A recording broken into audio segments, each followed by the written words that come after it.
Une production des studios Bass. Ce hors-série est une présentation de NextDrive, un réseau d'ateliers pour une nouvelle génération de véhicules. Confiez l'entretien et la réparation de votre VE à des techniciens certifiés et propulsés par NAPA.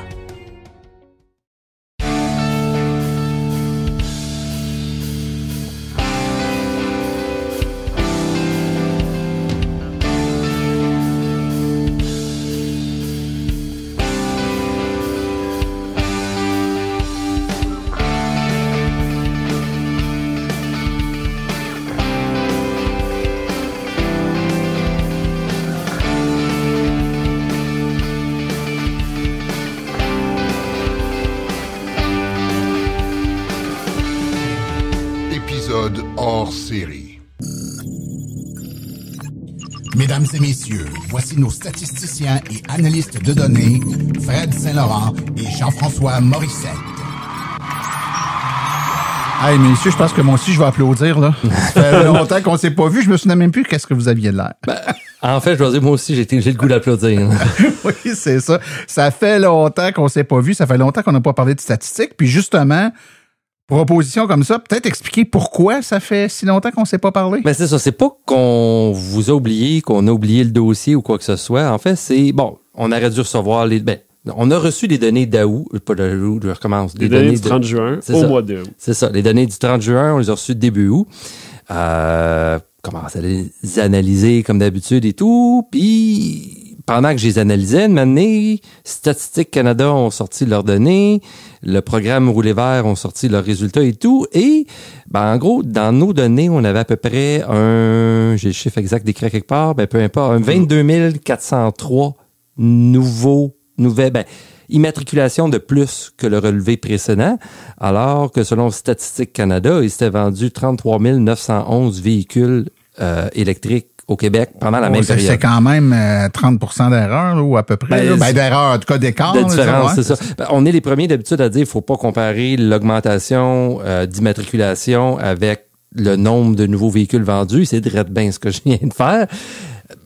Mais une si grosse différence comme ça, comme tu as dit justement, là, de 30% ou de 50%, tout dépendant de quel côté qu'on fait nos calculs, c'est majeur comme différence. C'était suspect.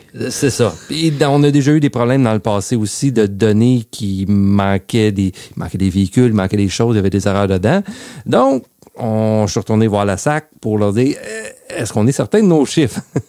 Donc, ils ont pris le temps de vérifier justement que chacun des nouveaux véhicules qui étaient rapportés par Statistique Canada et ou par le programme Rouler vert, qu'on les avait. Donc, ça, ils vérifient à partir des VIN et on les a, excusez, en français, des NIV, et on les avait tous. OK, donc, mais ça n'explique pas plus d'où est la différence. Ouais. On a regardé entre le Q1, le premier trimestre et le deuxième trimestre, justement les véhicules qui sont disparus de la liste du deuxième trimestre. Ils en ont pris 15 au hasard, et dans ces 15-là, la très grande majorité était rendue chez le concessionnaire, ou quelques-uns, une minorité qui était rendue hors province. Donc, OK, donc ça, c'était une chose. Et aussi, si on combine un peu tout l'historique de ce qui s'est passé au début de l'année, parce que le début de l'année est déjà peut-être un petit peu loin dans nos têtes, à la fin du premier trimestre, il y a eu l'annonce du gouvernement du Québec comme quoi que le programme de rabais provincial, le monde dise la fin. Oui, la fin est annoncée, mais à court terme, c'est la diminution qui s'en vient. Donc, la diminution de 7 000 à 4 000 $ pour la fin de 2024. Donc, il y a eu ça. Il y a eu aussi, justement, quand nous, on regarde les NIV, donc chacun des véhicules, leurs numéros qui sont disparus, entre l'année précédente et le premier trimestre, il y en a 4 500 disparus. Que ça, OK, c'est des ventes de véhicules usagés, peut-être certains accidents, des affaires. Remisage. C'est ça, exactement. Donc, il y a un 4 500 sur, on était rendu à 200 quelques mille. Ça va, c'est pas peu, mais ça va. Et là, on arrivait justement, comme j'ai dit tantôt, entre le deuxième trimestre et le premier trimestre, et il y en avait 10 900, donc mettons ça 11 000. Il y en a 11 000 de disparus. Mais après ça, le phénomène devient un peu moins pire entre le troisième trimestre, que justement, on va présenter aujourd'hui les chiffres, et le deuxième trimestre. Donc là, ça revient à 7 000. Donc on dirait vraiment il y a un gros pic au deuxième trimestre de véhicules disparus. Par disparu, je suis certain qu'on peut les retrouver dans nos chiffres. Oui, c'est ça. Ils sont disparus des bases de données, mais ils ne sont pas disparus de la planète. C'est ça.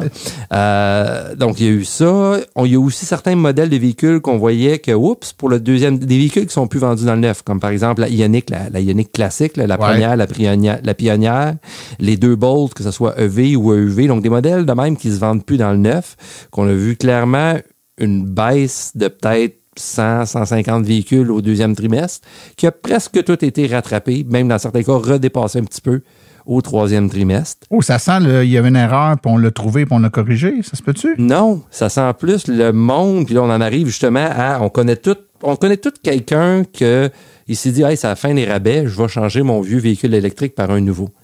Et justement, bien les propriétaires qui avaient une vieille Bolt, une vieille Ioniq, puis tout ça, puis ça les démangeait de changer. Là. Ils voyaient les nouvelles affaires qui arrivaient, toutes plus intéressantes que une bonne vieille auto qui sont habitués.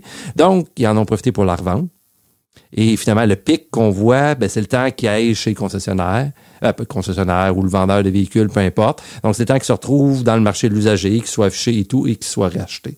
Okay. Donc, tout nous porte à croire que c'est ça. Et même, justement, parmi les 10 000 qui sont disparus au deuxième trimestre, il y en a déjà un bon 3 000, 4 000, je ne me rappelle plus exactement du chiffre, vous pourrez aller le voir. OK, ici, 3 217 qui sont revenus dans le troisième trimestre par rapport au deuxième trimestre. Donc, c'est des véhicules qui ont été, peut-être pas nécessairement 3 mois de temps, là, mais qui ont été, justement, tout dépendant, ils sont vendus quand, réachetés quand dans le trimestre et tout, mais ils ont été quelques mois dans le marché de l'usager. En fait, Martin, nous, on l'a toujours dit qu'on suivait les immatriculations, puis dans le fond, on prend une photo. Au 30 juin, on prend une photo, puis on regarde les voitures électriques qui sont immatriculées. Puis là, ça donne qu'au 30 juin, il y en avait 10 000 de moins qui étaient immatriculés, mais ça veut pas dire qu'elles sont disparues. Fait que ils sont en train de revenir. T'sais. Fait que, on est un peu victime de notre photo, mais en même temps, c'est le vrai portrait du marché. Temporairement, les gens, ils roulaient plus avec ces voitures. Il n'y a pas plus précis que ça. Je veux dire, c'est les numéros d'identification propres à chacun des véhicules qui roulent sur nos routes. Je veux dire, si cette image-là, c'est ça que vous prenez, vous ne pouvez pas en voir plus proche de la réalité. Là. Et là, Frédéric n'arrête pas de dire troisième trimestre là, depuis tantôt, parce que rendu là, avec tout le temps que ça a pris pour cette analyse-là, là, on a aussi fait le choix de vous présenter ça valait pas la peine de présenter le deuxième. On présente le troisième. Là. Ouais. C'est ça, disons, on avait déjà les chiffres. On était à 2 semaines, mettons, de recevoir les chiffres du troisième trimestre quand le dossier a fini d'être élucidé pour le deuxième trimestre. Fait qu'on s'est dit, plutôt que de faire 2 articles, de faire le double du travail et tout, ou presque le double du travail d'un côté, on s'est dit, on va sauver un petit peu de travail là-dessus. Ouais. Puis ça va juste faire peut-être 3 semaines de différence avant d'avoir les chiffres. Fait, bref, il y a eu une pause. C'était pas de la mauvaise intention. Il y avait des circonstances liées à l'intégrité des données puis à l'analyse que vous en faisiez qui faisaient en sorte que on avait des doutes. J'aviez des doutes, puis vous vouliez être sûr d'avoir la bonne information avant de la diffuser. C'est tout à votre honneur. Donc, je pense que les gens vont vous pardonner. Il y a un petit morceau qu'on n'a pas éclairci. Là. Il reste aussi un peu mettons, de brume là, sur le dossier des motocyclettes, véhicules outils, véhicules basse vitesse. Là, on a aussi des disparitions, réapparitions. On n'est pas sûr des chiffres. Puis il y a quelques réapparitions, mais pas beaucoup. Vraiment, ça a descendu. Puis... Fait que ces chiffres-là sont peut-être moins fiables, mais bon, ça change plus tellement le grand portrait qu'on vous présente aujourd'hui. Les tendances de fond, surtout qu'on s'intéresse quand même plus aux véhicules légers là, en général. Tout à fait. Bon, messieurs, ceci ayant été dit, les clarifications ont été faites. On peut se lancer dans le vif du sujet. Et ce qu'on veut savoir, c'est il y en a combien des autos immatriculées sur nos routes, des autos électriques au Québec?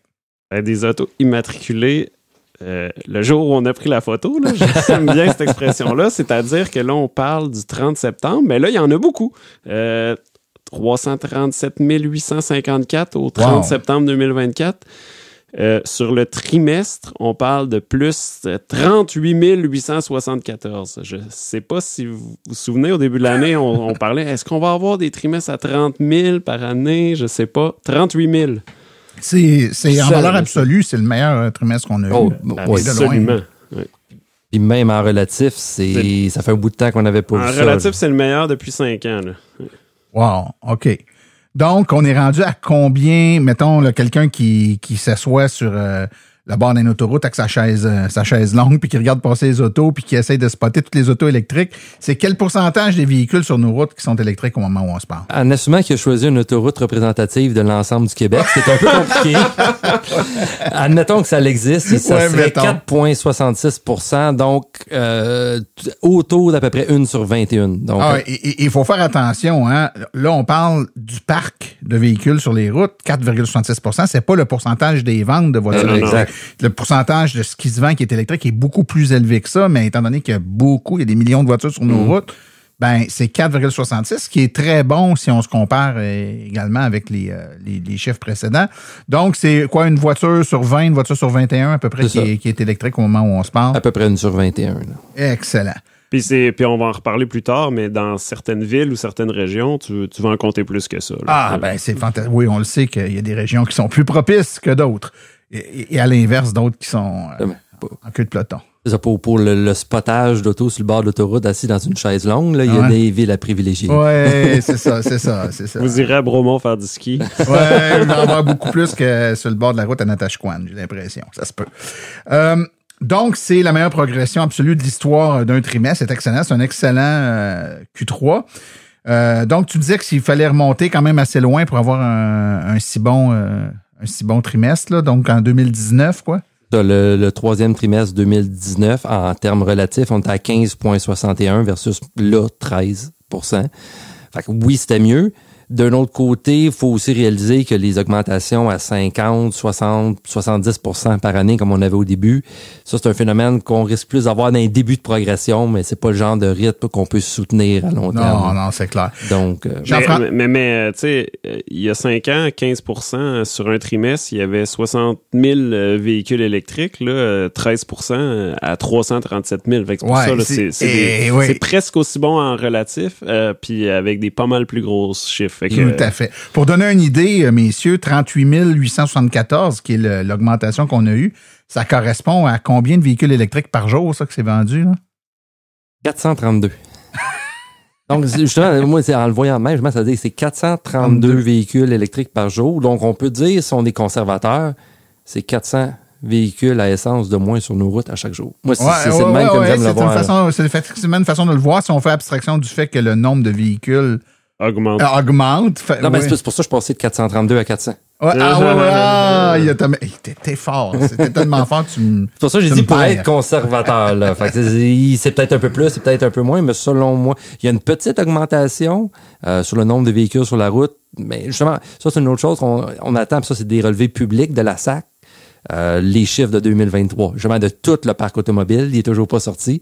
Ce qui fait que si on regarde, mettons, nos chiffres qu'on donne par région et tout, tu sais, quand on dit, Montérégie est rendu à 30 %, Lanaudière à 30 %. On extrapole un peu. Là. C'est ça, c'est qu'on part de nos vieilles données de 2022 et on les extrapole par rapport à l'augmentation de la population.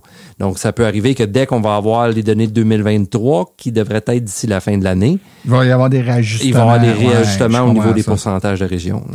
Mais juste pour donner une idée, là, quand tu dis que c'est 432 véhicules de plus par jour, le total que ça représente, donc le 38 000, c'est à quelques véhicules près le nombre total de véhicules qu'il y avait sur les routes à la fin de 2018. Tu sais, quand on explique que c'est une courbe qui est exponentielle, c'est quand même impressionnant. Là. Ça veut dire, mettons, depuis 2000, ça a commencé en 2010 peut-être à peu près, les premières ventes? Ouais. Fin 2011, 2012. 2011? Ouais. Fait que de 2011 jusqu'à la fin 2018, on était rendu à 38 000 quelques voitures sur les routes, puis là, on a fait ça en un trimestre, en 3 mois. Ouais, c'est effrayant hein, quand on y pense. Côté progression annuelle, est-ce qu'on a une idée, ça représente quoi? Ouais, c'est énorme aussi. Oui, on est à 109 651 entre le 30 septembre 2023 et le 30 septembre 2024. Donc c'est plus de 100 000 véhicules de plus en un an. D'immatriculation, c'est ça. Ouais. C'est pratiquement 48 % là, de croissance. Fait qu'on n'est plus à 60-70 %, mais à 48 % sur ces quantités-là, c'est encore... c'est très, très bon. Je trouve pas qu'il y a un ralentissement. C'est ça. Et c'est ce qui est d'autant plus surprenant. On avait un peu d'informations, on n'avait pas les chiffres justes, on a aussi nos perceptions, évidemment, on est peut-être plus près de ça que la moyenne des gens, mais ce qu'on observait, ce qu'on voyait, puis les chiffres fragmentaires qu'on avait étaient complètement incompatibles avec cette espèce de mouvement-là qu'il y a eu il y a quelques mois là, de la part de plusieurs médias de dire qu'il y avait un grand ralentissement des ventes de véhicules électriques. En tout cas, s'ils s'en vendent pas, ils s'en immatriculent, je ne sais pas. Il y a bien des changements de main ou je sais pas quoi, là, ou des voitures qui étaient remisées, qui sont déremisées, mais ils s'immatriculent des autos. Ça c'est clair. Non, mais il y a probablement plusieurs phénomènes là-dessus que, les médias vont chercher leur information, entre autres, de nos voisins, de nos voisins, les États-Unis, l'Ontario, et ainsi de suite, qui n'ont pas eu le même phénomène de fin de rabais annoncé que nous autres. Donc, probablement qui n'ont pas eu la même poussée que nous autres. C'est clair. Les manufacturiers aussi qu'eux autres, depuis des années, qui voyaient que, il n'y a pas d'accumulation chez les concessionnaires, dès qu'on le produit, il est vendu, puis ainsi de suite, que là, finalement, ils ont réussi à avoir un débit de production normal, donc ils se ramassent comme un véhicule à essence normale, qui en a un peu en inventaire, puis même là, ça dépeint, il n'y a pas tout le temps tant que ça en inventaire. Donc, au final, il y a eu plein de monde qui ont l'impression, là, ça marche pas. Non, ça continue à bien marcher, ça marche peut-être pas aussi bien que vous auriez aimé l'espérer. Oui, mais ça va bien quand même. Mais ça va quand même bien. Surtout quand tu as le bon véhicule. On va regarder un peu plus dans les formats, dans les différents modèles et tout. Il y a certains consoles que je trouve intéressants entre deux modèles très similaires, la différence de vente. Ça révèle un peu justement sur la direction que les manufacturiers devraient aller pour aider à augmenter leurs ventes plutôt que juste essayer d'avoir une auto elle fait plus ci, elle fait plus ça et elle coûte plus cher. Cela dit, soyons honnêtes, là, la baisse des rabais puis la fin potentielle un jour du 5 000 fédéral aussi fait qu'il y a probablement quand même des achats qui sont devancés. On le voit avec ces gens qui ont renouvelé leur voiture. Il y a un effet de déplacement. Mais s'il y a vraiment un effet de déplacement, on devrait avoir le contre-coup. On va le voir en début 2025. Parce que 2024, notre dernier trimestre qui est en cours, je pense qu'il va être encore assez incroyable. Oui, tout à fait. En tout cas, s'il est égal, c'est vraiment incroyable. Parce que d'habitude, le dernier trimestre, c'est tout le temps le pire. Mais si on se ramasse égal à ça et qu'on dépasse, c'est wow. Ça va certainement être un très bon quatrième trimestre. Oui. Ça va être un très bon quatrième trimestre. Ça, c'est sûr. Ça va être une très bonne année. Oui, globalement, effectivement. Messieurs, il y a une espèce de phénomène là qu'on voit surtout, on l'a vu un peu aux États-Unis, beaucoup en Europe, avec certaines problématiques, puis remises en question. Et c'est ça aussi qui percole ici, puis que des fois, là, il y a pas des documentaires, mais des reportages qui donnent peut-être une image qui est plus celle qu'on vit en Europe que celle qu'on vit ici. Ou, entre autres, il y a une espèce de retour de popularité où on fait beaucoup de promotions alentour des hybrides branchables, le retour de l'hybride branchable qui, dans un contexte où, problème d'approvisionnement, batterie, etc., est une solution. Ici, est-ce qu'on vit une augmentation du nombre de PHEV ou on continue ce qu'on avait commencé il y a déjà un bon bout de temps, puis que l'écart favorable vers les tout électriques versus les hybrides branchables continue à se creuser? Moi, je vais répondre oui aux deux questions. Parce que le nombre continue à augmenter d'hybrides rechargeables, mais la proportion, pas pantoute. En fait, ça s'est stabilisé, par exemple. Oui. Depuis quelques trimestres, le ratio n'a pas bougé, mais est très, très favorable au tout électrique. Là. On parle à peu près 75-80% de 100% électrique versus l'opposé pour les hybrides rechargeables. Okay. Donc, justement, ça fait plusieurs trimestres que la proportion de 100% électrique augmente, mais une année, tant que la proportion de 100% électrique vendue n'augmentera pas au-delà de ça, de manière, ça va venir qu'à se stabiliser. Mais pour l'instant, ça continue à augmenter assez. C'est ça. Dans ce trimestre-ci, par exemple, il y a 78% de l'augmentation des immatriculations, que c'est du tout électrique versus 22%. Mais au total, dans notre flotte, on est rendu à 70-30. OK. Donc, il y a actuellement, sur le nombre de le 300 quelques mille véhicules électriques, il y en a 235 000 ou à peu près qui sont tout électriques versus 103 000 à peu près qui sont hybrides branchables. Ouais. Puis c'est ça. Comme Frédéric dit, le nombre en absolu, il y a quelques modèles, on va le voir tantôt quand on va parler des modèles. Il y a des modèles hybrides branchables qui fonctionnent très bien. Et c'est normal d'ailleurs. Donc, ces beaux chiffres-là que vous venez de nous donner, si on essaie de les placer en relation avec les objectifs du gouvernement, entre autres le 2 millions de véhicules pour 2030, est-ce qu'on est en voie d'obtenir ces chiffres-là? Oui, en fait, on l'était déjà avant, puis je dirais qu'on continue. Il y a eu des petits ajustements, là, je pense, la dernière fois qu'on s'était parlé, on a peut-être dit juin, maintenant c'est rendu juillet 2029, mais rendu là, c'est juste des petits bruits d'ajustement et tout, mais on est très près de la courbe qu'on avait jusqu'à présent. Fait qu'autant on se dit, wow, c'est un super de bon trimestre, ça va bien, youpi et tout, c'est un peu ça que la tendance semblait vouloir nous prévoir. Donc, malheureusement, s'il y a un ralentissement l'année prochaine, ça veut dire que peut-être cet objectif-là va décaler un peu. Ou peut-être qu'il n'y aura pas de ralentissement l'année prochaine parce que le mouvement est bien amorcé, qu'il y a de plus en plus de modèles, que finalement, il arrive à les offrir à des bons prix parce que la loi zéro émission est de plus en plus dedans et tous ces facteurs-là. Donc, peut-être aussi qu'il n'y aura pas trop de ralentissement l'année prochaine, puis on va pouvoir continuer à viser le même point. En ce moment, c'est ça. Selon nos prédictions, on atteindrait le 2 millions en juillet 2029. Et pour le fameux 2030, qu'eux autres, le gouvernement se donne comme objectif 2 millions, selon la projection courante, une fois de plus, il y a plein de facteurs qui peuvent influencer. Là. On ne dit pas que ça va être ça, je ne joue pas le Nostradamus du véhicule électrique, mais ça serait 2,86 millions qu'on aurait à la fin de 2030. Donc, il y a de la marge, en fait. Oui, il y a de la marge. Ça se peut que ça ralentisse puis qu'on soit encore dans les objectifs gouvernementaux. Oui, c'est une très bonne nouvelle. Hein? On appelle ça mettre la technique de la cigale et la fourmi, on la met de côté pour les moments plus durs, c'est fantastique. Je pensais plus à Scotty dans Star Trek, mais on a chacun nos références. Chacun nos références, oui, tout à fait. Si on met ça donc en relation avec ce qui se passe au niveau plus, je dirais, national, le Canada, est-ce que c'est forcément, on est un gros maillon dans la chaîne canadienne au niveau de l'électrification des transports, donc évidemment, au point de vue national, ils ne doivent pas avoir du tout ces chiffres-là. On se situe comment par rapport au reste du Canada?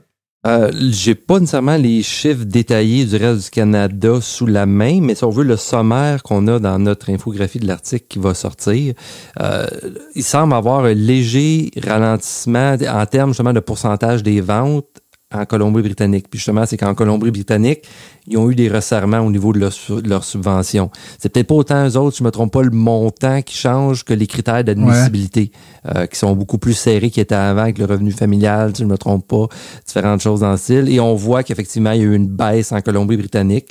Les autres, il y a eu une baisse. Excusez, il y a eu un ralentissement d'augmentation. C'est ça, donc c'est la dérivée qui change. La deuxième dérivée, non pas la première dérivée. Mais bon, tout ça pour dire que c'est ça. Alors que les autres provinces, ça continue à augmenter de façon intéressante. Mais oui, le Québec, on semble clairement... en termes, par rapport à la grosseur de la population, il y avait plus de véhicules électriques qui étaient vendus en Colombie-Britannique. Maintenant, il faudrait vérifier, mais c'est peut-être plus nécessairement clair. Ça se peut, surtout que là, nous, on a des conditions gagnantes, si on peut se permettre le terme. Là. Donc, on a une très bonne année jusqu'à date. Donc, probablement que cette année, on est vraiment... Même si on fait juste regarder les ventes pendant l'année. Là, selon StatCan, on était en vente à 26% au deuxième trimestre au Québec. C'est ça. Puis là, c'est toujours de même. Là, quand on se parle, on n'a pas les chiffres officiels de Statistique Canada quand on enregistre. Mais il y a des chiffres préliminaires qui étaient sortis. Je ne sais plus quelle firme. Il me semble qu'on n'était pas au-dessus de 30%. S&P 500, c'est ça. J'aime bien continuer tout le temps à me baser sur la même source, surtout jusqu'à date, elle semble être fiable. Oui, c'est ça. Donc, on va vraiment tourner à peu près... On commence à s'approcher entre 1 sur 4, 1 sur 3, dépendant des trimestres dans les ventes. Là, fait que ça peut bien progresser. C'est ça, justement, le 26,2%, c'est plus que... Donc, un véhicule sur 4 vendu par les concessionnaires est électrique ou hybride rechargeable. Ça veut dire que là, Mazda, Honda, puis encore là, Honda, ils n'ont un véhicule électrique, c'est tout ce qu'ils ont. Là. Donc, ça veut dire que Honda, ils l'ont pas fait. A priori, ça veut dire que Honda perd une vente sur 4. À peu près. Il y en a plusieurs qui l'ont pas facile si on... c'est ça. C'est plus juste une vision de l'esprit. La réalité terrain. Sur 4, c'est majeur. C'est 25% de leur vente qui perdent, entre guillemets. Tout à fait. Maintenant, messieurs, si on fait un chiffre et qu'on sait que c'est toujours ça qui est très... un shift, et non pas un chiffre, c'est un anglicisme, parce qu'on parle beaucoup de chiffres, et qu'on parle maintenant de véhicules, à proprement dit. Avant, j'aimerais ça juste 2 secondes. Ouais. Qu'est-ce qu'il fait, là, lui? Non, je sais pas ce qu'il fait. Là, les gens ne le voient pas, mais il se penche en dessous de la table. Il cherche quelque chose, il va nous sortir une Sortir surprise. une sacoche, non, une boîte à lunch, on dirait. Ouais, ben, pour ceux qui ont moindrement remarqué, les stats, le tableau commence en 2014. Oh, il sort de la bière, là. Ça veut dire que ça fait 10 ans qu'on fait ça, là. Oh!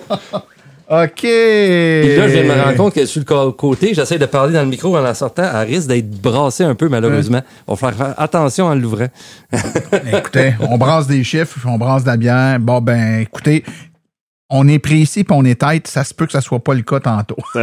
Ça fait 10 ans, puis on a des bons chiffres, fait que c'est double occasion de Ben oui, ben oui. Ben oui, aussi vu de même. Écoutez, on s'en ouvre une petite, messieurs. Ah ouais, c'est bon? ah ouais, Ouais. ah ouais. Je sais pas laquelle vous voulez. Wow, merci. Ben, hein? Oh, ça, c'est une belle bière de semaine, là. Ouais, de semaine. Tabarouette. Ah ouais, c'est 11,8. Ouais, de semaine quand tu veux pas travailler le lendemain. Une belle bière de semaine. Une bière de semaine à 11,8. Ouh! Alors, pendant qu'on déguste ce breuvage, ce doux breuvage maltais, Fred, t'as des chiffres à nous lancer? Ouais, ben, j'ai été retrouver notre article de 2014. Voyage dans le temps. Une bonne idée. De la harpe. Un beau petit bruit de harpe. Voilà, Ah, on y ok. va dans le temps. Donc, je sais pas, juste voir comment vous arrivez à vous rappeler du passé, ou plutôt votre... d'après vous, il y en avait combien en août 2014 de véhicules électriques au Québec, incluant les hybrides rechargeables? 7000. Moi, j'aurais dit 6 000 à peu près. Eh bien, vous êtes les deux trop optimistes, c'était 4401. Oh! C'est passé mois d'août. Maintenant, on fait septembre. À ça, on fait ça dans Je suis 15 pas sûr que jours. ça l'a augmenté de tant de mille que ça. On vend ça par 15 jours, là. Non, mais c'est parce que justement, au début, on n'était pas tout à fait centré ces trimestres. Justement, là, on y allait plus ou moins quand ça nous a donné, qu'on venait qu'à pouvoir avoir les chiffres et tout. Puis on a rajouté un petit peu de rigueur avec les années pour être aligné ces trimestres. Ça facilite beaucoup l'analyse. Puis le top 5, selon vous, des véhicules, c'était? Ah, ben là, c'était la Chevrolet Volt. C'était la Nissan Leaf. C'était la Tesla S. Pas en ça. Elle est cinquième. Elle était dans les 5, c'est ça? La IMIEV ou une Ford? C'est ça, la IMIEV Niev est est en encore 4. là. Est en 4. Et la troisième est? La Ford Fusion Énergie? C-Max. Ah, la C-Max. Ben ouais, les deux. Retour dans le temps. Puis justement, la Volt, c'était 48,5%. Ah, ouais. Il n'y a plus aucun véhicule C'est une aujourd'hui qui serait capable d'avoir ça. domination totale. Ouais. Non, Il n'y a on pas va- beaucoup de modèles, Non, ça c'est l'aidait. On va parler de la Tesla 3 qui est première puis qui est vraiment plus là. C'est ça. La Leaf, c'était 16%. Après ça, la C-Max, 7%. La IMIEV, 5,9%. On va dire 6%. Et la modèle S, 5,5%. Et après ça, ça descendait. Et en tout, il y avait 17 modèles. Alors qu'aujourd'hui, je ne sais plus c'est quoi. Je sais même faudrait que plus je c'est regarde quoi c'est quoi le nom. Il y en a beaucoup. Oui, il y en a beaucoup, mais il y en a tellement qu'il y en a, c'est anecdotique, là, le nombre de. Ouais, ben, c'est des surtout- Mercedes, tel modèle. Il y a des en modèles que je savais même pas qu'ils existaient avant qu'ils m'envoient les chiffres. C'est quoi, une Acura? J'étais pas au courant. Oui, mais c'est le Blazer qui a tout plein de petits name tags différents, Ouais, tout dépendant c'est ça. qui le vend. Là. Justement, c'était 62% d'hybrides rechargeables versus 38% de 100% électrique. Ouais, c'est l'inverse carrément. Ouais, On a j'avoue, plus c'est- que flippé. c'est- on a plus, c'est ça, on a plus que flippé. Puis au niveau des bornes, tu sais, on a tout le temps dans notre infographie une Ouais. petite section avec le nombre de bornes en bas. Là. On était à combien, d'après vous, les bornes publiques en... Ah, ça, je devrais le savoir, hein, tu vas me dire. On est arrivé là après, 2014, en 2014, là, niveau 2 et niveau 3? Il y avait une ou deux niveau 3, non? C'est pas arrivé dans Il y en ces avait années-là? une. La Une Saint-Hubert des niveaux à 3, il y en avait Boucherville. juste une à Exact. Boucherville. Des niveaux 2, je vais dire 150. Public, là, ou Ouais, pas? public. Mais c'était pas juste le circuit électrique, justement, parce que nos chiffres nous venaient de Denis Perron à l'époque. Eh C'est bah, lui tu sais, qui il faisait le comptabilisait répertoire. tout Ah oui, avec son lui-même. bottin. Ouais, c'est ça. Wow! Il y en avait combien? Ça incluait les petits restaurants, snack bar Ouais, chez Raymond. ouais, puis, non, fait que là, il y en avait plus que ça. Les Doc bornés avec un parcomètre. Je sais pas, il y en a... 492. Ouais. Ah, quand même. Mais c'est surtout là, Une borne rapide, ça ramène loin. Ouais, ça... Ben, c'est pour ça aussi que la Volt avait 48% du marché. Il y avait Ouais, pas de borne rapide. ben oui, effectivement. Ça venait avec. Puis au niveau des répartitions aussi, ça n'a pas pire changé parce que justement, la première position, c'était... De quoi, ça? Les proportions, genre, il y a tant de... Ben, OK, ça ne sera pas par rapport à la flotte de véhicules tout court. On ne faisait pas cette statistique-là. Mais je parle par 10 000 habitants. C'est ça, les régions par 10 000 habitants. Ça doit être Boucherville, peut-être? Non, là, c'était Lanaudière à cause de oui, des vols. Oui, la région de Lanaudière était deuxième. Était deuxième. Était deuxième. La première, c'est la capitale nationale. Ça a changé. Les livres, les C-Max du gouvernement. C'est ça, les Volt. Ah oui, il y avait beaucoup de... beaucoup de Volt, beaucoup de C-Max qui sont probablement justement dans notre position 1 puis 3 qu'on disait tantôt, que c'est les modèles les plus populaires. Puis, ouais. Parce que j'ai l'impression que c'est pour ça la capitale nationale, ça a donné un gros coup au début. Il était à 9.9. Non, excusez. 9.0 par 10 000 habitants, alors que Lanaudière était à 7.7. Donc, il y a déjà une grosse baisse entre les deux. Après ça, il y avait Laurentide à 7.1, Montérégie à 7.0 et la Mauricie à 5.7. Donc, le portrait aussi a beaucoup changé avec les années. Oui, c'est certain. C'est incroyable à comment ça serait peut-être bon, justement, à un moment donné, qu'on fasse une espèce de petit topo avec un article sur le site de l'AVEC, là, puis de mettre en perspective, tu sais, toutes ces données-là, puis cette évolution-là au fil du temps. C'est un bel exercice, puis ça nous met en lumière à quel point les choses ont évolué, même si on se doutait bien qu'on était parti au Québec dans la bonne direction, de voir le chemin qu'on a fait en seulement 10 ans. Là, mais... Des fois, quand tu regardes les choses, tu te dis « ça évolue pas si vite », mais quand tu prends du recul sur 10 ans, ça change pas mal plus qu'on pense. Tout à fait. Fait que c'était les petits faits cocasses. Écoute, tu nous as pris par surprise. Tu nous as pris par surprise, puis étant donné que c'est accompagné d'un doux nectar, on ne peut pas se plaindre. Ben, dans le cas du sien, je dirais pas doux. Ouais, non, il est plus nectar que doux. Hein? Donc, c'est doux une stout, c'est doux. Oui, c'est toujours bon. Revenons à nos moutons, et nos moutons sont dans le moment présent. Les modèles de véhicules, donc on regarde un peu là, comment ça a progressé au niveau des différents modèles de véhicules. Jean-François, ça ressemble à quoi les premières positions? Ben, je vais juste faire du pouce sur qu'est-ce qu'il vient de nous raconter. La Volt est encore dans le top 10 en passant. Ah ouais? Elle est pas encore partie. Mais c'est la Model 3, là, évidemment, qui est toujours première. Là, on regarde le bilan, là, donc le nombre total. Là, c'est pas les progressions du trimestre. Là, le nombre total. Model 3, là, ben, à l'heure qu'on se parle, est peut-être rendu à 30 000 parce que au 30 septembre, 29 890. C'était une progression là, de 1215. Fait que tu disais que la Volt avait 48% de la flotte électrique en 2014. Puis là, ben, la Model 3 qui est première a 8,8% de la flotte. Et là, ben, il y a plus de modèles. Hein? Il y a pas mal la plus tarte de est modèles. coupée en plusieurs pointes. Là. Et ça descend. Ouais. Avec le temps, elle perd du terrain. À chaque trimestre, elle croît moins vite que le marché, là, assurément. Probablement, c'est pas que le véhicule n'est pas bon, surtout même il vient d'avoir un refresh, une mise à jour qui a plein d'améliorations intéressantes. Mais en fait, c'est encore la championne des berlines, mais on dirait que justement, mais c'est une berline. C'est ça. Ouais, Parce que moi, dans mon livre à moi, c'est une qualité. Il faut croire que pour la population en général, n'est pas nécessairement la Y a pris beaucoup de galons dans les dernières années, les 2 dernières années. Ça a probablement grugé beaucoup de clients potentiels à la 3 qui ont dit... ça cannibalise directement la 3. Ouais. Donc, la Model 3 qui est en première place. Donc, sa progression dans le trimestre, ça a été quoi? Oui, 1215. 1215. Mais justement, tu parlais de la Y. La Y est deuxième, mais 2965 de plus. Là, fait que c'est presque 3 fois plus. Là, fait qu'il y en a maintenant 22 608. Je pense pas qu'elle rattrape. Peut-être dans 1 an, tu sais, je sais pas.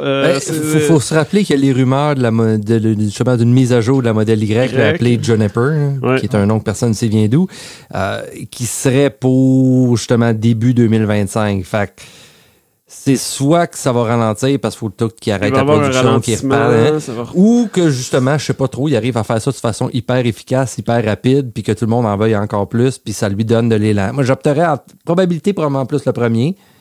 On sait jamais, Tesla sont bons pour nous surprendre, que ce soit positif ou négatif.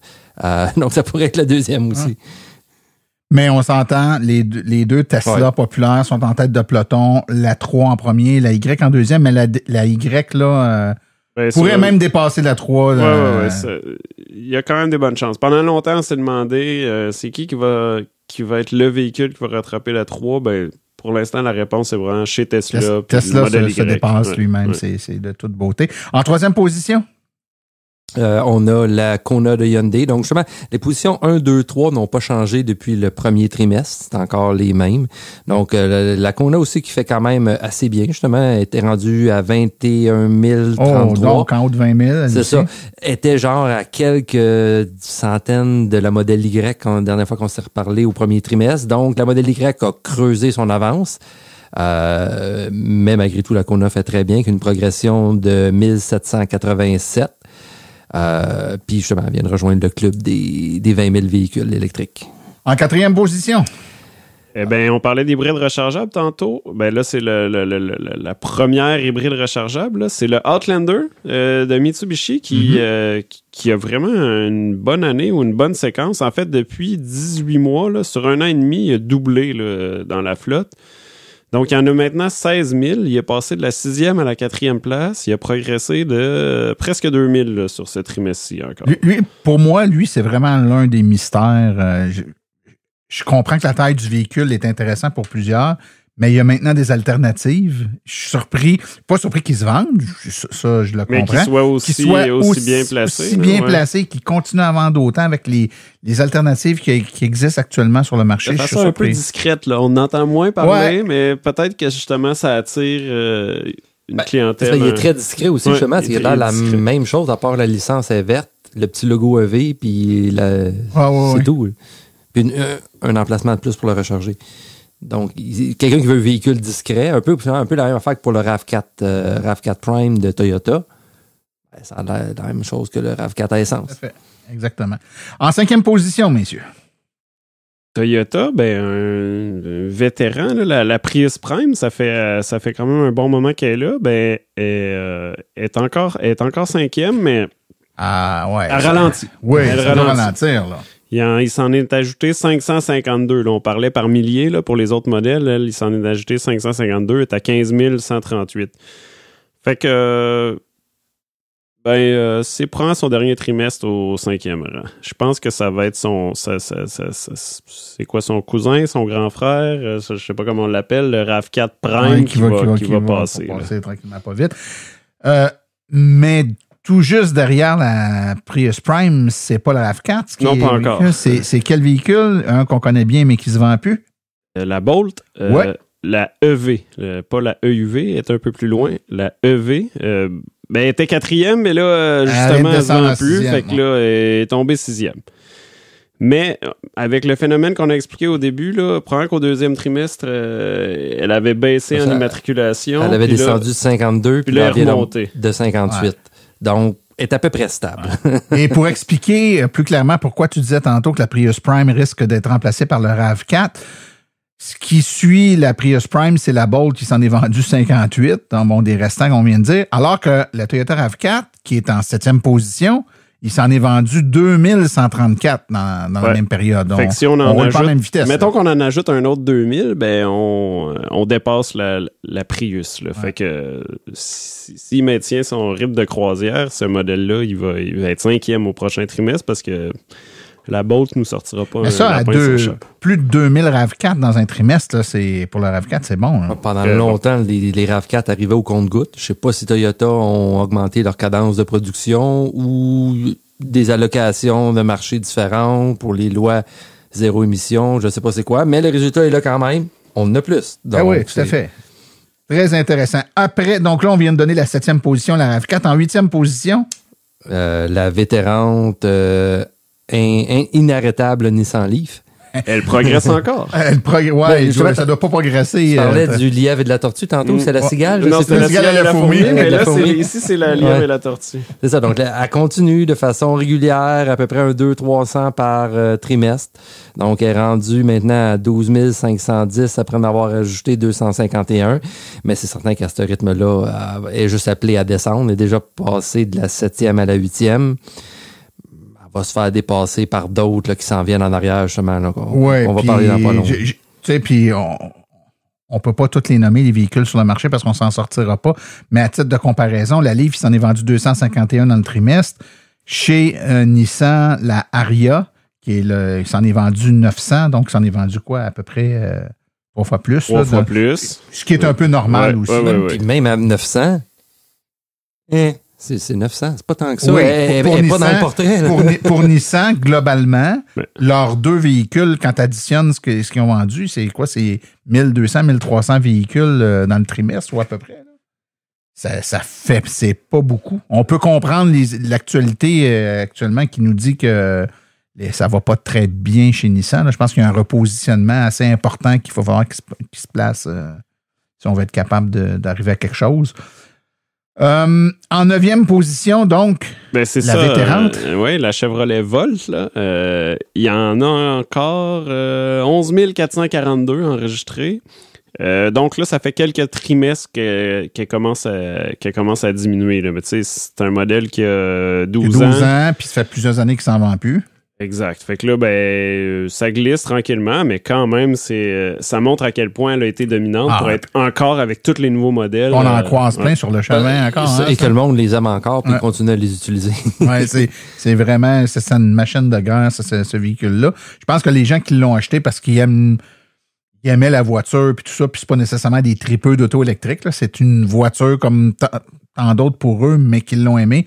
Ils l'ont encore. Ceux qui l'ont changé, c'est les gens qui sont vraiment des tripeux d'auto électrique puis qui voulaient avoir, tu sais, switcher au 100% électrique, puis faire d'avoir besoin de mettre de l'essence ou quoi que ce soit. Mais les gens qui l'ont, j'en connais moi aussi personnellement qui en ont.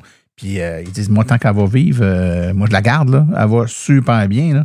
C'est vraiment un modèle qui joue et qui, je tiens à le dire, qui a joué et qui joue toujours un rôle important là, en électrification. Il y a quelques années, n'eût été de cette auto-là, il y a bien des gens qui n'auraient pas osé faire le saut en électrification aussi vite qu'ils l'ont fait. En 10e position, messieurs. Ça fait déjà 2 fois qu'on mentionne Chevrolet dans le top 10. Là, c'est la 3e, puis c'est encore un véhicule qui se vend plus. Mais on va parler de Chevrolet encore un peu plus tard. Mais la Bolt EUV, finalement, est 10e. Mais là, elle se vend plus non plus. Elle a progressé de 122 au trimestre, mais elle avait baissé à l'autre. Fait que c'est encore le jeu d'immatriculation, désimmatriculation. Ouais.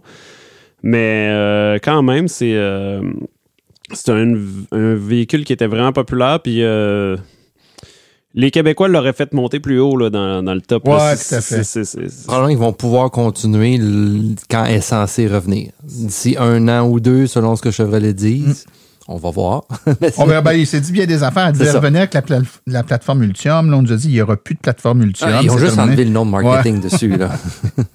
Mais bref, on verra ce qui va arriver avec ça. Rapidement, messieurs, si on va en haut des 10, c'est-à-dire en haut ou en bas, là, des 10 premières places, rapidement, en vrac, là, ce que je dirais, tu sais, on vient de parler, ça me fait penser, tu sais, la Prius Prime, ça ralentit. La Bolt EV, la Bolt EUV, ça se vend plus. La Leaf, ça monte plus beaucoup. La Volt est en diminution. Fait qu'il y a quand même 5 modèles, mettons, très au ralenti dans le top 5. Mais là, il y en a 3, mettons, les 11, 12, 13. Eux autres, c'est les meilleurs candidats pour rentrer dans le top 10. Là. Fait que la 11e, c'est la ID4. Il y en a 11 000 maintenant. 11 026. Plus...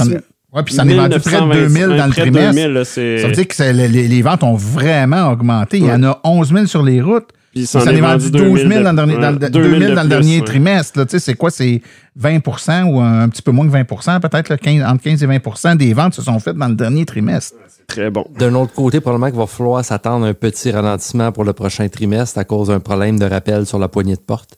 Fait qu'il a fallu qu'ils arrêtent des ventes à cause de ça. Je sais pas juste si c'est recommencé. Mais il y a un bout que les ventes ont été arrêtées, puis même, je pense que la production avait été arrêtée. C'est quand même drôle de dire on va arrêter de livrer des véhicules parce qu'il y a un problème avec la poignée de porte. Non, mais c'est parce que la porte pouvait s'ouvrir pendant que tu roulais. Oui, c'est assez majeur, elle dit comme ça. Donc, tu disais la Volkswagen ID4, donc en 11e place, mais qui va très bien. D'ailleurs, elle était en 12e place avant, donc elle a augmenté un peu. Là, en 12e, elle était 13e, elle est rendue 12e. La Ioniq 5 de Hyundai, mais là, elle a encore vraiment un super trimestre. Là, 2779, là, ça c'est... Sur 10 600 au total? Ouais, ça veut dire qu'elle a monté de 25%. Même plus, là, tu sais. Ouais, dans un trimestre. Ouais. On sent là, ici, l'impact de la disponibilité des véhicules. Il y en a, il s'en est vendu. Et puis c'était des véhicules qui étaient primés, les gens les voulaient, puis il n'y en avait pas. Et ça, ceux qui se sont vendus, c'est les 2024. Puis justement, les 2025 de la Ioniq 5, c'est ceux qui vont arriver avec le nouveau port de recharge G3400 qui a été maintenant officiellement accepté. Homologué comme standard. On appelle le standard Tesla là, pour les gens NECS. C'est le standard à 3 noms. Là. Ouais, c'est ça. Puis il n'y a pas le fameux essuie-glace qui va arriver? Oui, je pense aussi. Je sais qu'il est sur la Ioniq 5N, qui est leur version hyper performance spéciale et tout. Mais oui, en tout cas, donc le port de recharge NECS qui, pour le Québec, c'est OK, mais dès que tu sors du Québec, c'est majeur comme point de vente. Oui, ça fait la différence entre pouvoir ou pas pouvoir se charger. Fait qu'on voit que ça l'a pas ralenti les gens non plus. Le fait, il y a ça qui s'en vient, ou si ça les a ralentis, c'est quand même très bon comme résultat. Là. Yes. Puis la Mustang Mach-E, un peu moins de progression, là, plus 1000, mais t'as 10 500. Fait qu'elle a reglissé, rendu 13e, mais je veux dire, c'est quand même des plus grosses progressions que les Bolt EV, Volt, etc. Tout à fait. Ça, mais aussi, c'est comique de voir, justement, ils sont comme toutes une à côté de l'autre, à une progression de 1000. Ah, c'est pas mauvais comme progression 1000. Ouais, comparé aux autres. La Ioniq 5 en a presque 3000. C'est ça, là, donc.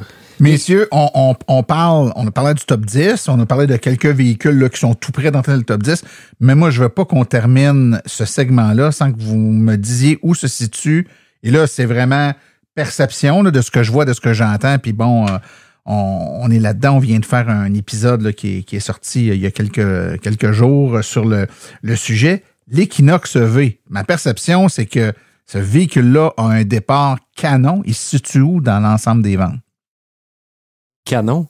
Ouais. C'est quoi l'étape après canon? Je le sais pas. Ça n'a juste pas d'allure. Ça fait même pas 6 mois qu'il est sur le marché, puis il est déjà rendu à 5066. Le dernier trimestre, à lui tout seul, c'est 4517. Pour voir des chiffres en absolu similaires, il faut revenir à l'époque du début de la Model 3. Que je pense qu'il y a eu un trimestre, tu disais qu'il était autour de 5000. Je m'en souviens plus. En tout cas, je pense que oui. C'est ça. Mais donc, c'est donc la perception très, très est bonne. Ça sort à vitesse justement, j'ai fait 2 des salons cet automne. Puis j'ai fait plusieurs événements aussi qui avait un bénévole qui était tout le temps là avec son Equinox. C'était tout le temps lui qui roulait le plus. Et dans les salons cet automne, il roulait, justement, souvent il était là, il roulait tout le temps. Et c'était à Saint-Hyacinthe qu'une journée, on a réussi à en avoir 3. Les 3 étaient tout le temps, toute sa route. Ouais, il y a vraiment un succès. Donc, elle vient d'arriver. Elle est déjà top 20. Elle est déjà dans le top 20. Oui. Puis 4517 immatriculations en un trimestre seulement. Maintenant, la question, est-ce que c'est justement une grosse liste d'attente que justement les concessionnaires ont été efficaces pour tout vider ça rapidement et tout, puis là, ça va retomber à un rythme plus ralenti, ou ça va se soutenir? Moi, de ce que j'ai vu dans les salons, j'ai l'impression que ça va se soutenir. Au moment où on enregistre, on est en train de vivre la fin de Q4. On parle des chiffres de Q3. Puis ce qu'on voit depuis plusieurs semaines, c'est que ça livre encore à vitesse grand V. Moi, j'ai comme l'impression qu'on va avoir un Q4 exceptionnel encore pour ce véhicule-là. Il ne sera plus en 20e position. Il va pas c'est certain. Il va être proche de la Mustang Mach-E. Ouais, c'est dans le j'avoue, c'est un autre incroyable. 400 000, c'est des années, la Mustang Mach-E quand même. Là, ça va avoir été rattrapé en quelques mois seulement. Quand on regarde ce top 20-là, mettons, là, quand on regarde les 20 véhicules qui se sont le plus immatriculés de tout temps, là. C'est composé en grande partie donc de tout électrique. Parce que j'ai vu il y a 5-6 hybrides, puis le reste.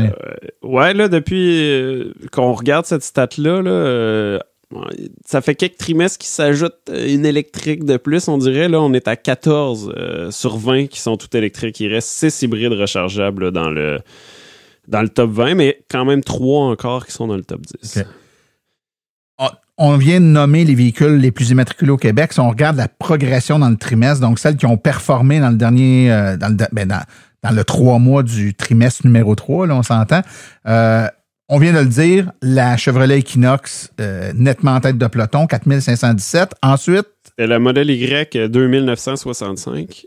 La Ioniq 5, dont on vient de parler aussi, là, 2779. Ça, c'est les 3 premières places. Après, on a 2 hybrides rechargeables. Fait que c'est ça. Il performe bien quand même.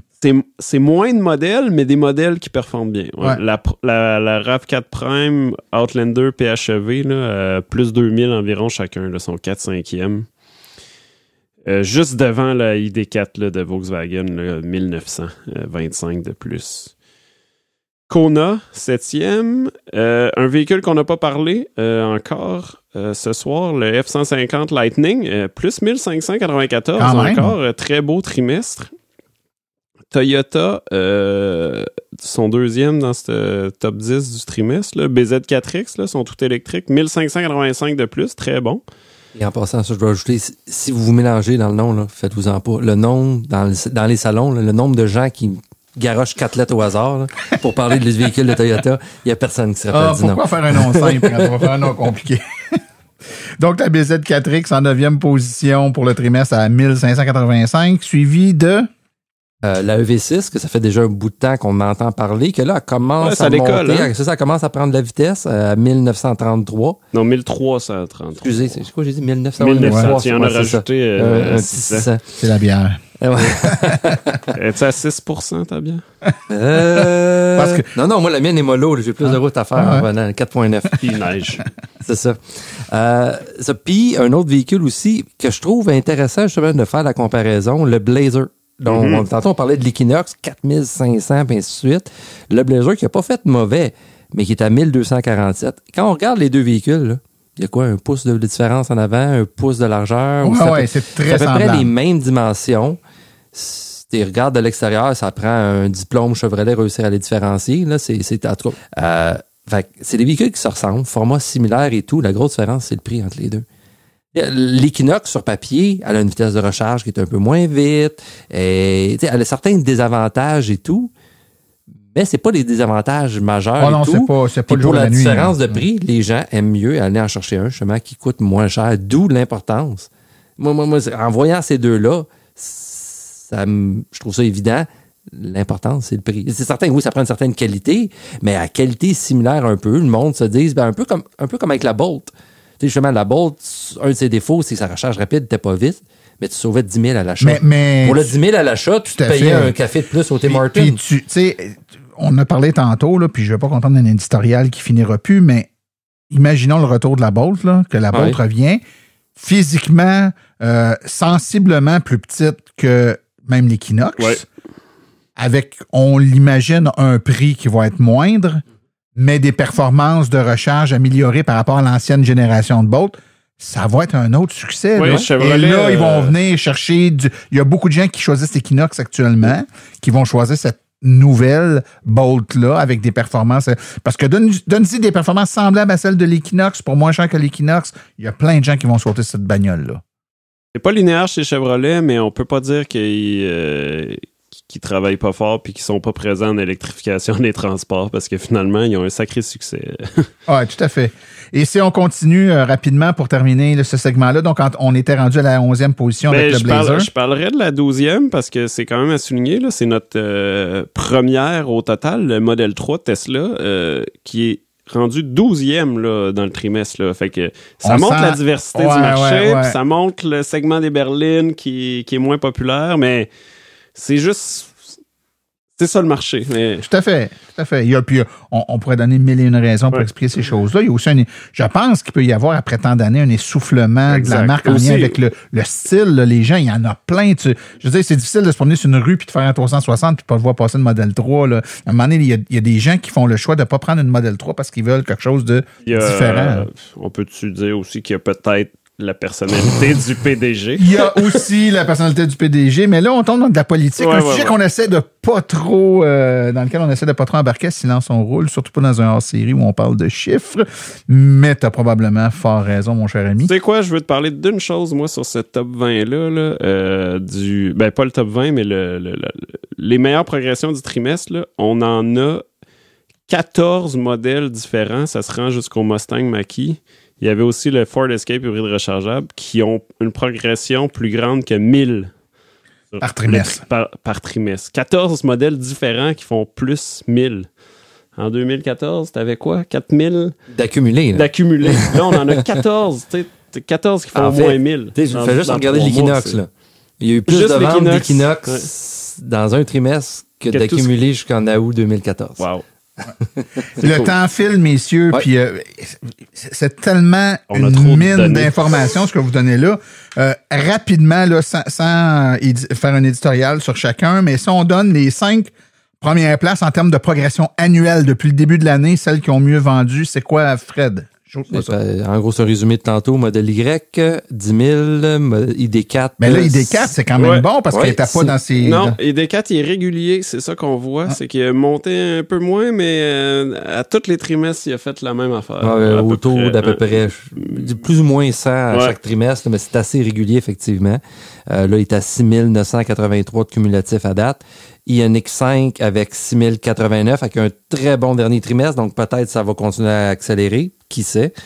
La Kona, puis justement, on a Hyundai là, qui en ont 2 ici dans la progression annuelle, donc ça regarde bien pour Hyundai. La Ioniq 5 puis la Kona. Avec 5 929 et le Mitsubishi Outlander, comme on parlait tantôt. Donc, il n'y a pas grande surprise là-dedans.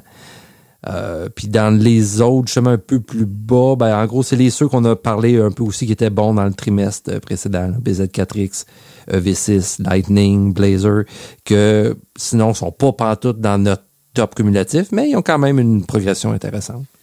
Si on regarde maintenant les nouveautés depuis septembre 2023, donc dans un écart de temps là, d'une année, il y a quand même beaucoup de nouveaux véhicules qui sont apparus dans la dernière année.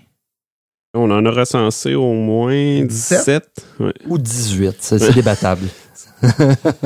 Chevrolet, moi, c'est le constructeur du trimestre, je dirais. Chevrolet.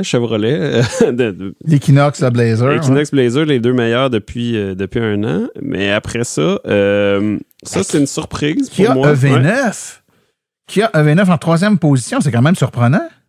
Moi, honnêtement, non, moi, il y a quand même beaucoup de demandes, ça aussi, dans les salons. Mais je me serais attendu à l'avoir avant. Format de véhicule qui est quand même... qui répond à un petit autobus quasiment. Il répond à un certain besoin, mais c'est le premier qui est abordable. 1761 déjà. Fait que, en un an, pour ce genre de véhicule, c'est très bon. Après ça, là, on tombe dans des véhicules un peu plus marginaux. Là. C'est le CX-70 de Mazda là, qui devient le plus populaire chez Mazda. Il y en a 419. Puis après ça, c'est comme un nouveau pick-up sur le marché. Là. Le Silverado, quand même, déjà, ça fait pas longtemps pourtant. C'est intéressant. 414. Ouais. Là, après, c'est les plus petits chiffres. On a le Volvo X30, 138, il vient juste d'arriver, mais là, c'est les modèles qui avaient été produits en Chine avant que les règles changent. Il y a une certaine allocation qui est arrivée, fait qu'il va probablement être sur pause pendant un bout de temps. Il y a 82 prologues. Ou Blazer. Non, des prologues. C'est un prologue, mais juste c'est un Chevrolet Blazer en réalité. On pourrait dire Cadillac Lyric, on pourrait dire... c'est ça. C'est ça. Ça, le Blazer i5 de BMW, la Audi SQ8.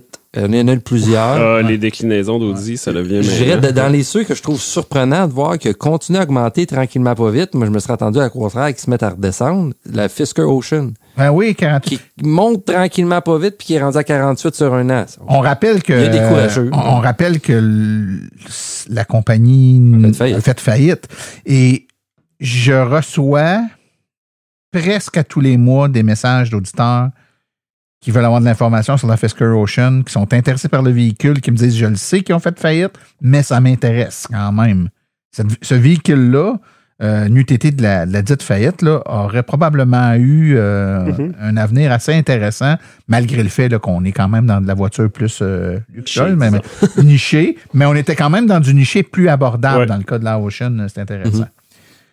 Et, mon Dieu, et dans ces nouveautés-là, il y a quand 15 même... Polestar 3. Tu sais, Ouais, la nouvelle. C'est un nouveau modèle qui, je pense, qui va être intéressant, puis il va en avoir. Mais là, il y a l'enjeu. Il est cher, puis il y a l'enjeu encore des voitures chinoises. Ouais, par contre, la Polestar 3 va être fabriquée aux États-Unis. Ouais. Elle vient de commencer à arriver, je pense. Ça va commencer. Les livraisons au Canada vont commencer. Donc là, on a un véhicule qui va... En fait, c'est la 2 qui va être plus affectée. Pour le moment, jusqu'à temps qu'ils se décident à changer. Exactement. Et il y a quand même dans ces nouvelles voitures-là de la dernière année qui s'est vendue considérée comme d'électrique, là, la Lamborghini Rivuelto. Ouais, c'est un hybride rechargeable. Ouais. C'est dans la catégorie, c'est dans les ceux qui ont donné une mauvaise réputation aux hybrides. Ben, pas elle vient d'arriver, mais c'est dans le style qui a donné une mauvaise réputation aux hybrides rechargeables. Elle a une autonomie ridicule, une consommation d'essence qui a pas d'allure, puis c'est une Lamborghini. Oui, c'est ça.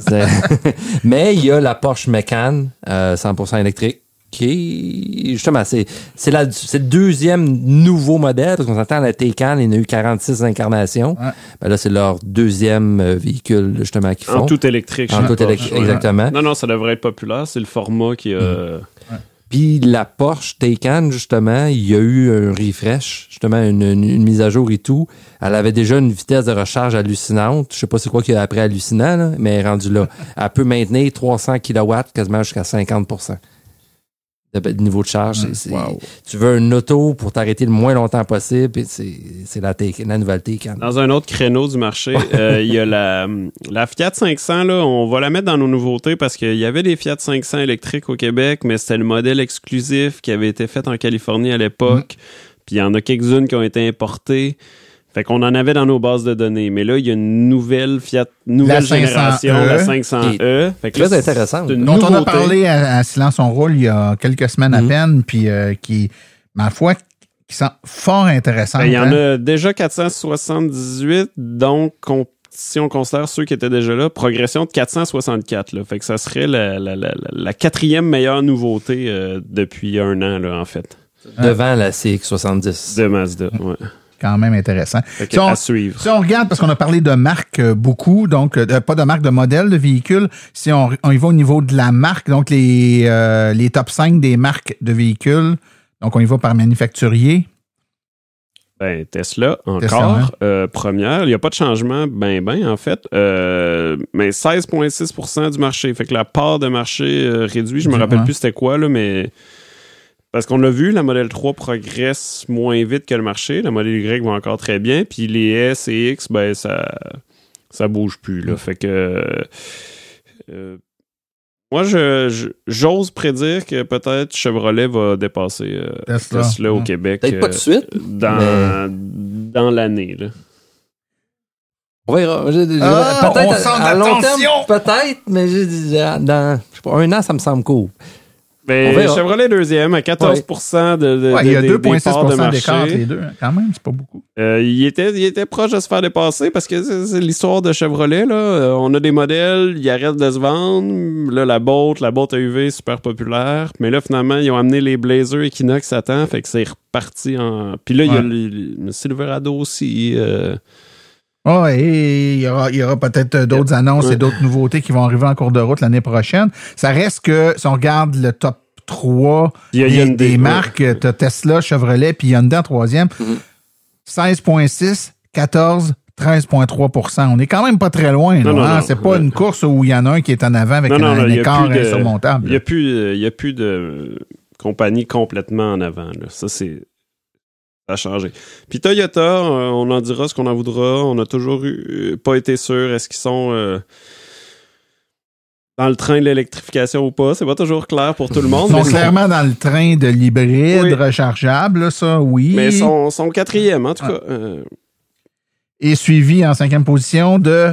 Ford avec 8,9. Donc, petite augmentation. Ils n'ont aucun modèle qui se démarque. Ben, ils ont une belle brochette de modèles. Si on regarde ce qui n'est pas dans le top 5, mais qui est digne de mention, messieurs, est-ce qu'il y a des compagnies, des fabricants, que ça vaut la peine de parler? Nissan, c'est difficile chez Nissan, fait qu'ils se font dépasser par Mitsubishi qui prend un rang. Puis Volkswagen est 9e, mais ils sont sur le bord de dépasser Nissan aussi, passer 8e. Là. Puis, on venait de parler de Polestar tout à l'heure. Là, quand même, pour une petite compagnie, là, sont 15e, sont proches de dépasser Chrysler en 14e dans le classement de nos marques. Si on regarde maintenant les progressions des segments, des différents segments, donc ce qui n'est pas nécessairement des voitures, véhicules légers là, pour des passagers, mais d'autres types de véhicules, autobus, camions lourds, motocyclettes, etc., ça ressemble à quoi? On a les autobus que justement ils continuent, la progression continue de façon régulière, encore menée, on est rendu à 1539, donc une progression de 96 sur le trimestre, de 437 sur l'année. Le gros joueur, c'est encore la Lion C de Lyon. Mais la progression a un peu ralenti pour probablement... lequel qui vient avant lequel, bonne question, mais un peu comme on parlait de Nissan qui a de la misère peut-être un peu en ce moment. Ouais. Au moment où on enregistre, on ne sait pas si au moment où on va diffuser, Lyon va avoir été mis en faillite ou non. Il faut dire les choses telles qu'elles sont. Fait que Lyon l'a pas facile en ce moment, donc on va voir comment ça va aller. Il y a la Bluebird Vision, qui est quand même une augmentation intéressante dans le trimestre de 63 pour atteindre 274. On s'entend que 274, c'est très loin du 1193 de la Lion C, mais ils ont parti un peu plus récemment aussi. Là, donc, ça regarde quand même bien. S'ils continuent, on va voir le futur, mais c'est ça. Là, on a une couple de segments, justement, que, comme on a dit au début, que les statistiques sont à prendre avec, je dirais pas un grain de sel, mais peut-être un quart de cuillerée à thé de sel. Donc, il y a les motocyclettes qu'on est rendu à 1007, les véhicules tout-terrain à 804, les camions lourds, eux autres sont pas nécessairement qu'un grain de sel. Ouais, ça, c'est un segment que tu connais, Martin. Ça progresse. Ouais, ça progresse bien. On est rendu à 708 véhicules lourds. C'est quand même... 195 de plus dans le trimestre. C'est une belle progression. Puis là, dans ce segment-là, là, c'est un peu... on a une catégorie qu'on appelle les conversions. Là, fait qu'ils sont tous amalgamés là, en un. Là, fait que toutes sortes de camions qui ont été convertis. Fait que ça, c'est une... Qui aurait été converti. Ouais. Là, c'est pas clair. Ça doit baisser. Les conversions, c'est comme rien. Maintenant, il existe des véhicules déjà tout faits. Mais c'est encore nos premiers.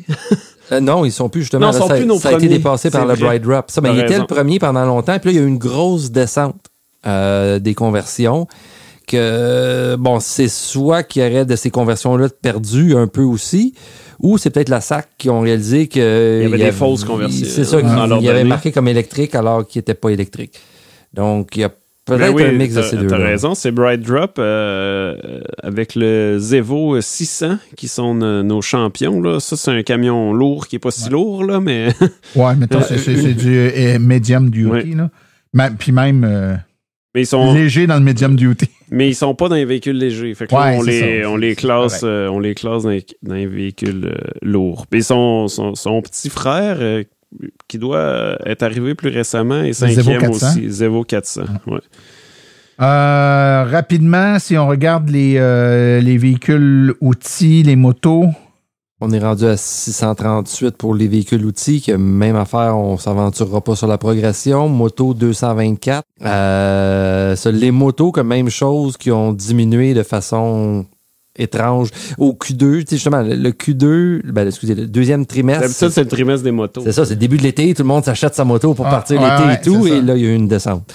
Fait que c'est pour ça puis ça a remonté un peu, mais loin d'être au niveau que c'était. Fait que, il y a des mystères encore éclaircis au niveau des données à ce niveau-là. Véhicule à basse vitesse 131. Et les motoneiges, il y a eu aussi une petite descente à 105. Justement, la bonne partie des motoneiges, c'était les Taiga qui ont l'air d'être en train de suivre le Lion, ou en fait qui précursaient le Lion. Du moins, j'espère que Lion ne suivra pas. Mais c'est ça. Fait qu'il y a probablement certaines personnes qui se sont départies de leur Taiga. C'est surtout qu'il y en avait beaucoup dans des stations de ski ou des affaires dans ce style-là, que ça avait vraiment un but business, puis il faut qu'ils peuvent s'y fier dessus, de pouvoir le réparer. Fait qu'ils ont peut-être... il y a des soubresauts, mais... Tu sais, quand on regarde le portrait 10 ans, on voit que les choses progressent bien. Fait que des fois, quand on a trop le nez collé sur le moment présent, on a l'impression que c'est difficile, mais... Oui, effectivement, il faut le regarder à plus long terme. De toute façon, pas besoin d'être un devin pour penser que les prochains mois / années seront peut-être pas aussi faciles avec les changements politique au Canada, aux États-Unis, les règles qui restent de changer, les difficultés de certaines entreprises de batterie dans d'autres secteurs, ça va forcément avoir des répercussions, particulièrement, peut-être un peu moins sur les véhicules légers ici, mais certainement les véhicules lourds et les véhicules légers ailleurs en Amérique, où il n'y a pas des politiques qui favorisent autant que nous, on a ici. Le temps file, messieurs, puis je veux juste qu'on soit capable de rapper en faisant notre petit décompte géographique, parce que les auditeurs aiment toujours ça, savoir sont-ils dans une région favorable à l'électrification des transports, ou du moins encline à aller vers l'électrification des transports. Est-ce que notre top 6 des régions a changé ou n'a pas changé, Jean-François? Ben, il n'a pas changé. Il n'a pas changé dans les rangs. Là. Les chiffres ont changé, mais pas les positions. Hein? Les positions sont les mêmes. Là. Donc, la Montérégie première a dépassé le 6 6,23 OK. C'est quoi qu'on a dit tantôt? 4,22, je me rappelle. Oui, 4,22. Oui, c'est ça. 4,22 pour la province. Pour la province. Donc, là, on est à 2 points de plus là, sur la flotte. Là, fait que, très bon, la Montérégie. Bravo, chapeau. Ben, Laval, deuxième, 5,9. 2 devant Lanaudière à 5,921, selon nos estimés. Là, évidemment, on est obligé de la 3 chiffres après le point pour départager la deuxième et la troisième position. C'est à prendre avec un grain de sel. Là, ça dépend des chiffres de la flotte qu'on n'a pas eu les dernières mises à jour. Changer de rue, puis ça... En fait, on voyait déjà Lanaudière se rapprocher un peu, mais on jouera pas à l'autruche. Chevrolet vient de faire un gros coup avec l'Equinox et c'est quel vendeur Chevrolet qu'il y a à Lanaudière? L'effet bourgeois pourrait revenir. Exactement. Ouais. Donc, je suis certain que ça a un jeu à jouer. Ouais. Ça l'a donné probablement un bon coup de main à Lanaudière d'avoir plein d'Equinox puis de Blazer qui arrivent en 6 mois. Pas possible. Fait qu'il y a l'Estrie, ensuite, les Laurentides, puis Montréal, ça nous fait 6 régions au-dessus de 5 donc, alors que la moyenne provinciale est à 4,20. C'est les 6 qui sont au-dessus de la moyenne provinciale, en fait. Ouais. Et si on regarde les villes maintenant, les villes les plus électromobilistes de la province, en première position... Bon, il y a un peu de nettoyage à faire. Là. On regarde les villes d'une certaine taille. On a des anomalies un peu. Des fois, dans les petites villes, il y a pas assez d'autos attribués. Je sais pas, mais ceux-là, on est pas mal certain des chiffres. Là, fait que notre top 5, ben, c'est Bromont. 11,6%. Wow! 11. Ouais.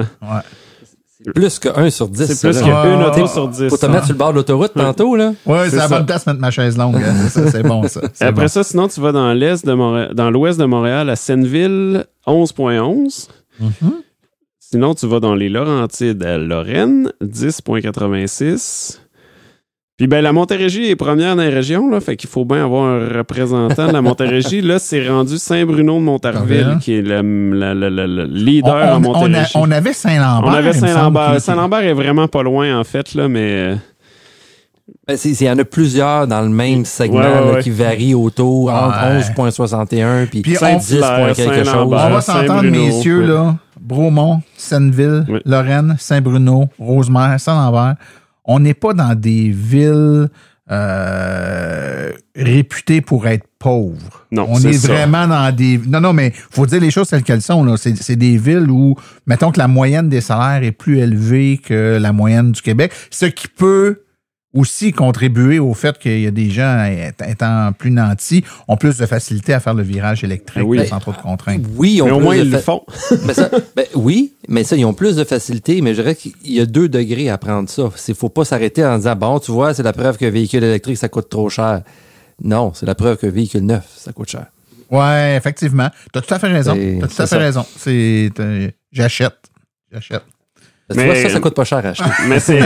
mais c'est quand même remarquable. Là. Ils ont plus que 2,5 fois la moyenne provinciale dans ces villes-là. Là. C'est chapeau. Et si on regarde rapidement, Frédéric, parce que là, on parle de villes, là, mais si on regarde au niveau des régions administratives du Québec, est-ce qu'on est capable de positionner les régions qui sont plus électromobilistes que d'autres? Oh ben ça, c'est ce qu'on avait dit tantôt, notre top 6, Montérégie, Laval, Lanaudière, Estrie, ainsi de suite. Maintenant, par région, on s'est amusé à faire un petit top de la ville. La ville dans chaque Ouais, la région. ville dans chaque OK. région. Ouais. Fait que mettons donc je dois... Donne Étant donné quelques qu'il y en avait une à exemples, Montérégie, là. tantôt, tu avais Saint-Bruno de Montarville, donc ça doit être Saint-Bruno dans le cas Exact. de la Montérégie. Dans le cas de l'Estrie-Bromont. Mais si on regarde les îles de la Madeleine, par exemple, Gaspésie, île de la Madeleine, c'est C'est Maria. En Gaspésie, là, c'est des chiffres un peu différents. 3,1% à Maria, Mais quand même. c'est la Quand même. meilleure. C'est quand même bien, là. Sur la Côte-Nord? La Côte-Nord, me semble que c'est cette île, si je ne m'abuse. Yep, 2,5. En Mauricie, Champlain? D'ailleurs, la Côte-Nord a dépassé la Gaspésie dans notre classement des régions, là, tout juste. Là, c'est à peu près au même pourcentage. Mais la meilleure ville... en Gaspésie, ils ont une meilleure ville que sa Côte-Nord, mais la moyenne de la Côte-Nord est meilleure. OK. Fait que c'est vraiment serré. C'est vraiment serré. Excellent. Puis dans la région de la Capitale-Nationale, pour le fun? C'était le lac Beauport de mémoire, et là, c'est Bois-Châtel. Bois-Châtel. Un autre- Intéressant. Un autre qui était intéressant, justement, que tu avais soulevé, que tu avais pris le temps d'aller voir la population, c'était dans les Laurentides, le lac Tremblant-Nord. Je pense que ça aussi, ça doit être un coin cossu un peu. Oui, parce qu'on a un pourcentage d'électrification de 18,5 mais il y a peut-être 15 habitants là-bas. Je pense qu'il y en avait Puis, 75. fait qu'il y a 2 autos. Fait que, faut prendre, des fois, il faut prendre ça avec un grain de sel quand on parle d'une ville, là, ou une ville / village. Des fois, il n'y a pas grand monde qui est... Ça peut faciliter un peu les affaires, d'autant plus qu'on est dans un coin, où, comme on a dit, où c'est assez cossu. Mais ça, pour vrai, je vous invite à aller sur le site de l'AVEC, là, quand l'article est publié, on a les graphiques interactifs, puis vous vous amusez à filtrer par région, par modèle, puis vous pouvez regarder là, toutes les MRC ou les villes. Puis là, vous pouvez regarder ce que vous voulez. Là. Fait que c'est quand même assez amusant. Il y a beaucoup de... On le répétera pas assez, Jean-François, parce que les gens, je pense, en grande partie consultent ce document-là, là, cette publication-là de l'AVEC. Elle est très en demande et très consultée. Par contre, trop peu de gens prennent le temps de jouer avec ces graphiques interactifs-là. Vous pouvez filtrer, vous pouvez enlever des régions, rajouter des régions. Dans le cas des voitures, mettre des manufacturiers, en enlever. Il y a possibilité de faire apparaître l'information que vous voulez et juste l'information que vous voulez. Puis je l'avais dit la dernière fois et je l'aurais dit souvent, il y a des médias qui nous contactent pour avoir de l'information. On leur dit que ça se trouve là. Puis ils ont de la difficulté à se retrouver parce qu'ils comprennent pas que c'est interactif. Une fois que tu leur montres puis tu leur expliques, là, ils sont super heureux parce que c'est exactement l'information dont tu as besoin. Donc, j'invite les gens à prendre le temps de jouer avec ces graphiques interactifs-là puis de voir Si vous voulez aller voir dans votre municipalité, c'est quoi le modèle le plus populaire, ben c'est peut-être pas le même que dans votre région puis dans le Québec. Exactement. Quand vous voulez jouer avec vraiment pour prendre le temps de travailler avec le graphique, dans le coin en haut à droite, il y a un petit icône là, comme avec un petit carré qui a une flèche par en haut vers la droite. Là, ça l'ouvre dans un nouvel onglet avec juste ça. Donc, vous n'avez pas donc ça permet d'avoir le plein écran page. plutôt qu'il soit squeezé dans notre article sur le site de l'AVEC. D'ailleurs, il faut te remercier, Fred, parce que tu as mis quand même pas mal de temps. C'est du beau travail. C'est toi qui as travaillé sur cet outil-là. Je l'ai fait une fois. Puis après ça, c'est juste de remettre à jour les chiffres. Mais ça va bien là, maintenant. Là. Ne sois pas trop humble. Tu as quand même le mérite d'avoir fait tout ce travail-là. Messieurs, on a fait un survol, je pense. Je dirais pas qu'on a fait un survol éclir avec le temps que ça fait qu'on parle de ça, mais on a quand même fait un survol intéressant de l'ensemble. C'est une recharge niveau 2. Pas une recharge rapide. Oui, puis à 6 kW gros max.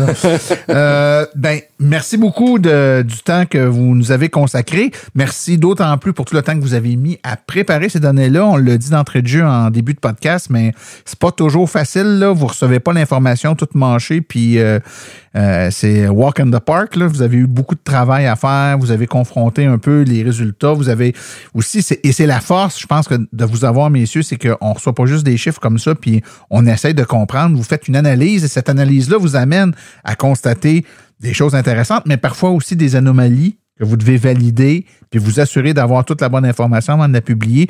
Les chiffres que vous publiez, les chiffres que vous voyez sur le site de l'AVEC, je pense que on peut, sans trop se tromper, dire là, que je pense qu'on a les chiffres les plus... on a les chiffres les plus tight du marché, disons ça comme ça. Je suis pas mal fier des résultats que vous nous amenez. Et merci à la SAC quand même, là, qui ont collaboré. Oui, qui sont d'excellents collaborateurs là-dedans. Je pense qu'il y a un souci d'amélioration. Puis cette collaboration-là permet aussi de mettre des choses en relief qui sont payants, pas juste pour nous autres, mais pour eux autres aussi. Je pense qu'en bout de piste, tout le monde sort de ça gagnant. Donc, on vous invite à bien consulter les graphiques, le site les statistiques sur le site de l'AVEQ. Vous les avez toujours quand vous allez dans les actualités. En haut à droite, là, vous avez un lien qui vous amène directement aux statistiques, ou encore si vous allez dans les informations générales là, sur le site web, là, vous avez un onglet avec l'information pour les médias, les statistiques. Tout s'y retrouve également.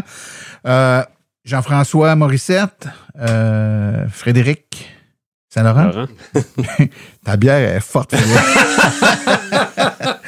Merci beaucoup pour le travail que vous faites. Merci beaucoup pour avoir pris le temps pour nous autres. Puis là, il faut être capable de se reparler pour le 4e trimestre qui va boucler l'année. On va voir les résultats. On va être capable de regarder la super année 2024. Puis ce qui va être le fun, c'est qu'on va vraiment mettre un beau focus sur l'année 2024, se faire une image.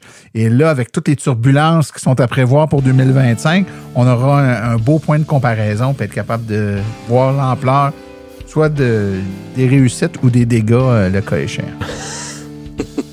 Messieurs, merci beaucoup de votre présence sur le podcast. Merci. À la prochaine, merci. À la prochaine.